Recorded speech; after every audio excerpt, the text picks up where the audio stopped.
السلام علیکم students, my self mister یوسف. آج ہم بات کریں گے اسٹوڈنٹس کے لیے بھی جو بہت اچھی ہے، فائدہ مند ہے، اور ساتھ ہی ساتھ پیرنٹس کے لیے بھی، کہ کچھ اسٹوڈنٹس ایسے ہوتے ہیں جو کہ اسکول اور کالج کی جو ٹیکسٹ بکس ہوتی ہیں ان میں دلچسپی نہیں دیتے. ان کی لیک آف انٹرسٹ جو ہے وہ بہت زیادہ ہوتا ہے. ان کے کچھ فزیکل یا ان کے کچھ سائیکولوجیکل مسائل ایسے ہوتے ہیں جس کی وجہ سے وہ اپنی پڑھائی کے اندر یا اپنی ٹیکسٹ بک ریڈنگ جو ہے اس کے اندر اتنی دلچسپی جو ہے وہ نہیں دیتے، اور دیگر کاموں میں اپنے آپ کو بہت زیادہ وہ مصروف رکھتے ہیں، اور ان کے اندر ایک ڈٹرمینیشن یا ایک انٹرسٹ کا لیول جو ہے یا موٹیویشن کا لیول جو ہے وہ نہیں ہوتا.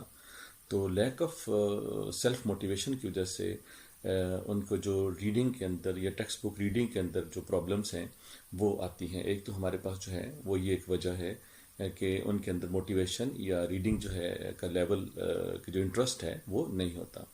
دوسرا ہمارے سامنے ایک مسئلہ آتا ہے، وہ ہے کلاس نوٹس لینا.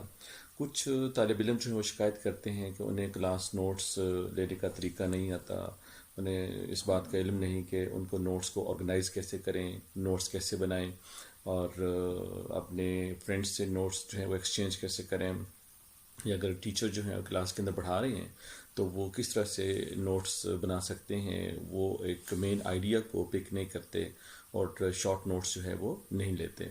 ایک تیسری پرابلم وہ ہے وقت کا صحیح استعمال جو ہے وہ نہ کرنا. بہت سارے طالب علم ایسے ہوتے ہیں کہ جو پڑھنے کے لیے باقاعدہ کوئی ٹائم ٹیبل نہیں بناتے، وہ اپنا زیادہ